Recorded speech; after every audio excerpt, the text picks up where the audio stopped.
After 5 months on YouTube, I monetized my channel, but it was a tough journey. I wish I could go back and do things differently. So to help you grow faster and avoid the mistakes I made, here are 30 brutal lessons about YouTube that I wish I knew sooner.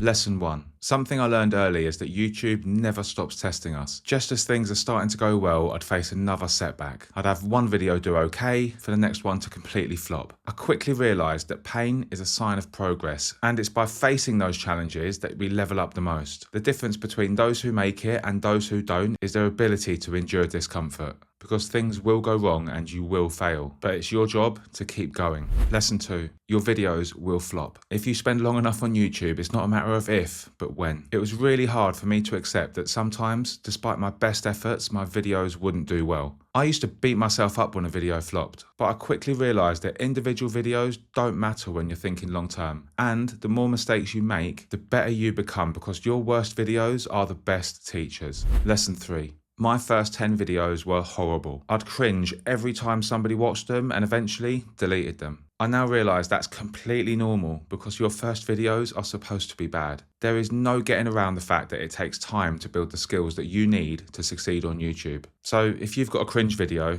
don't delete it like I did. It's not embarrassing, it's just proof of how far you've come. Lesson 4. What if I told you that 90% of channels never make it? I nearly quit YouTube in the first month, and I know so many people that did. The truth is that it's hard, but one question kept me going when it felt tough. What if? I knew that I could never live with myself wondering what might have been if I'd quit. And speaking to those people that did, that's exactly how they felt. Because regret is worse than failure. And for those of you that keep going, YouTube will completely change your life, just like it has me. Lesson 5. You may have noticed that YouTube is very good at dangling carrots in front of us as creators. The whole system is a giant dopamine machine as we chase that next milestone. But every milestone that I reached just left me looking for the next one. It was like struggling to climb a hill only to see an even bigger one in the distance every single time. After I got to 1,000 subscribers and the grind just continued and I didn't really feel any different, I realised no number is ever enough. And just like life itself, YouTube is a journey, not a destination. Lesson 6. Have you ever looked at another channel and thought, my videos are much better than yours, how have you got so many views? I'd sit there confused how my videos were flopping despite being obviously better. Well, the truth was, they weren't better, but even if they were, I was just wasting my energy comparing myself to other people. So always be the best that you can be and forget everyone else. Lesson 7. I used to chase subscribers thinking that was how a channel grew quickly. I thought more subscribers meant more views until one day I got 17,000 views on a single video with just 300 subscribers at the time. It was at that point I realised I didn't need more subscribers, I just needed to keep making better videos. Anyone can blow up on YouTube at any time, so just keep making the best videos that you can. Lesson 8. I monetized my channel through long form content because the truth is I just didn't have time to make shorts as well. In the beginning, when I could barely edit a video, I tried to do both, but it just left me burnt out with loads of bad content that I ended up deleting. But the truth is, by ignoring shorts, I was leaving loads of growth on the table because shorts are one of the fastest ways to grow a channel. I've recently started making them again, but only because I found a far better way of doing it that doesn't eat up all of my time. I use a tool called Nexus Clips that makes it effortless to repurpose long-form content into multiple shorts using AI. You just connect your channel, upload your video, and its advanced AI highlights the moments most likely to go viral. From there, it creates loads of clips that you can share across YouTube and other platforms. It even adds customizable subtitles, so your clips are ready to upload straight away. Nexus Clips can save you time and help you grow faster. So check out the link in my description and use the code JB for an exclusive 10% discount today. And thank you to Nexus Clips for sponsoring this video. Lesson 9. When you strip it all back, growing on YouTube comes down to one thing: making videos that provide value to your audience. But that isn't always easy, and especially in the beginning because you don't know what that looks like. When I realised that I couldn't just make videos that I wanted to make, suddenly I had to spend time planning and researching ideas before I ever hit record. And to make things worse, I'd been told that I needed to upload 3 times a week to grow a channel. I quickly learned that not only was this impossible for me, but it was completely wrong. When I switched and focused on one high quality video a week, that's when my channel really started to take off. I'd believed all of the lies about posting more when it turns out that quality beats quantity every single time. Lesson 10. I was sitting at about 300 subscribers one day when I thought to myself, you know what? I'm going to try something a bit stupid. I ordered a lab coat from Amazon and started playing the part of the YouTube Studio app, harassing myself with notifications. My wife thought that I'd completely lost my mind, and I had to hide from my neighbours as I stood outside, dressed like a mad scientist. But that little experiment paid off. That one video got my channel 17,000 views and 500 subscribers, which at the time was massive for me, and it's still my best watched video today. So never be afraid to try something new or even a little bit silly, because you never know what will happen.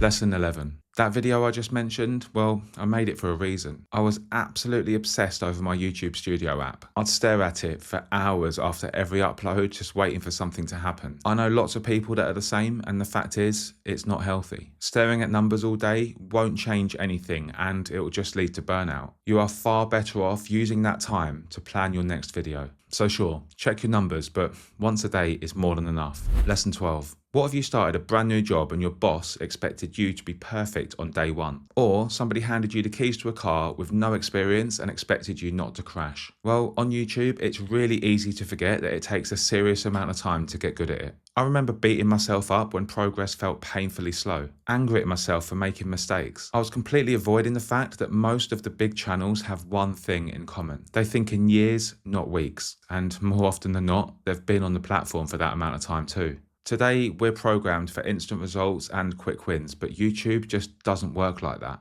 It's a true test of character, and when you switch to a long-term mindset, suddenly, 1 week of low views means absolutely nothing. Lesson 13. So when I was a kid, I didn't really fit in, and I had to try it really hard for people to like me. Without realizing it, I'd brought that same mentality onto YouTube. And when somebody didn't like my content, I took it really personally. Eventually, I had to learn to accept that on YouTube, you can't please everyone, and you don't need to. There are billions of people on this platform, and you only need a tiny percentage of them to succeed. So find your people and forget about the rest. Lesson 14. So we've all been there. Fresh channel, 0 subscribers, and absolutely no idea what you're doing. In that position, it's really easy to make the fatal mistake of telling your friends and family, which is a really bad idea for 2 reasons. Firstly, YouTube is hard enough without knowing that your friends are watching your cringy videos. But even worse than that, they're probably not your audience. Once the novelty of laughing at you has worn off, they won't watch your videos. And that will tell YouTube one thing, that your subscribers aren't interested in your content.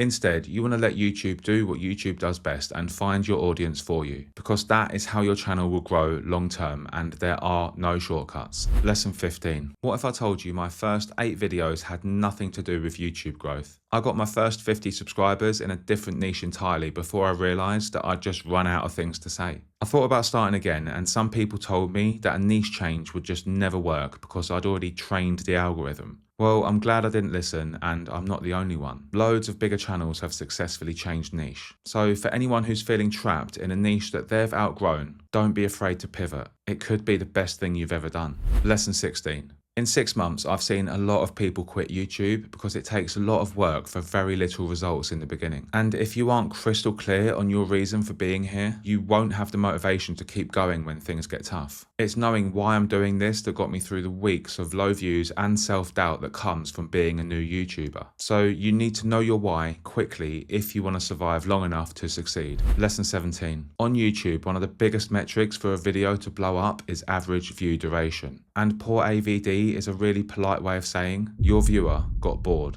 So to give each video the best chance possible, I quickly learned to respect people's time. Your video should be delivered in the most concise way that still delivers value. So remove filler, cut out repetition, and just get to the point. Your audience will thank you for it. Lesson 18. I remember sitting down one day and coming up with the best idea I've ever had for a video. And then I was really confused when it flopped. The problem was that I'd made a video I thought was a good idea, forgetting the only thing that matters on YouTube, you, the audience. When I started prioritizing my audience, validated my ideas, and made videos that people want to watch, my channel took off. Because the truth is, YouTube isn't about you. It's about the person behind the glass watching your content. And when you realize that, everything changes. Lesson 19. After about 10 videos, I thought I knew everything there was to know about YouTube and I'd cracked the code. It's only now when I look back that I realise just how terrible those first videos were and how far I've come. The truth is, in another year's time, I'll probably look back at this video and think exactly the same thing. YouTube has taught me that it doesn't matter how good you become, there is always something to improve. It's by adopting that mindset of continuous learning that you can become one of the best creators on this platform.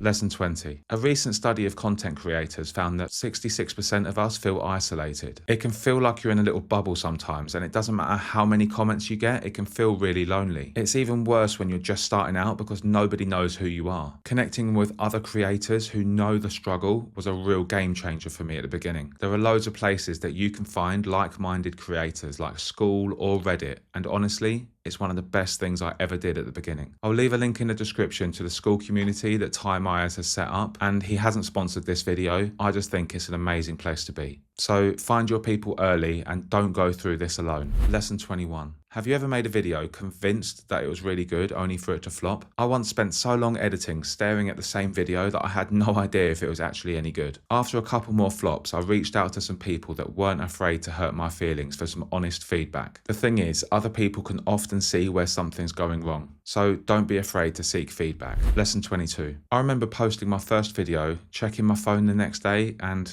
nothing. No likes, no comments, and to be honest, it crushed me. But then something amazing happened that I'll never forget. Someone commented on my video. It felt so good knowing that my content had an audience, even if it was just a tiny one. From that moment, I promised myself that I would value every comment as much as the last. And I've replied to every single one since. Well, apart from that person that told me I look like a potato. Not only has replying to comments helped me get to know my audience, but I've gained real friends from around the world that I still speak to every day. So when people take their time to write something, return the favour and reply to every comment, apart from the bad ones. I know how a nasty or hurtful comment can really sting, especially when you've put so much effort into your video. I've sat there furiously typing away, trying to come up with the best response that I possibly could to a troll. It wasn't until I watched one of Ed Lawrence's videos that he gave me the simple solution that I'd completely overlooked. Delete negative comments and move on with my day. That simple act was an absolute game changer because the truth is that trolls aren't worth your time or energy, so just don't feed them. Lesson 24. If you ask anyone what their biggest time sink is on YouTube, it's almost always editing. But imagine it could be easier. Editing is now simple for me. I have all of my assets neatly organized into folders, and commonly used assets like titles are pre-populated into a draft project. Now all I need to do is copy and paste them onto each video, and it saves me so much time. Editing smart like this will save you hours and allow you to focus on the task at hand. Lesson 25. I realized this far too late, but once I did, it completely changed my content. On YouTube, you're fighting for attention from the very first second. And when somebody clicks, you need to prove instantly that your video is worth their time. That's why writing an effective intro is so important. Learn how to validate the click, spark curiosity, and hook the viewer early. Because keeping people interested should be your #1 goal. And if you do that, your channel will grow. Lesson 26. After about 6 weeks on YouTube, I made a really expensive mistake. I wanted nothing more than to make better videos, and I thought that an expensive camera would do that. But what if I told you that better lighting will beat any expensive camera? This Sony camera I bought was really great and I still use it today, but it was this cheap softbox that had more of an impact on my content than anything else. And the truth is, my smartphone was all the camera that I ever needed. Lesson 27. Every video starts with an idea, and it's your job to sell that idea to the viewer. I used to make my videos, then come up with a title, which is much harder than doing it the other way around. And if you can't package your video with a strong title, it's never going to do well. See, all of the best creators, they start with the title and the thumbnail first, and now I know why. When you choose your packaging first, you're forced to confront the strength of your idea before you ever start filming. And it gives you the chance to see if similar videos performed well and if people are going to click on it. So always start with your packaging and work from there. Lesson 28.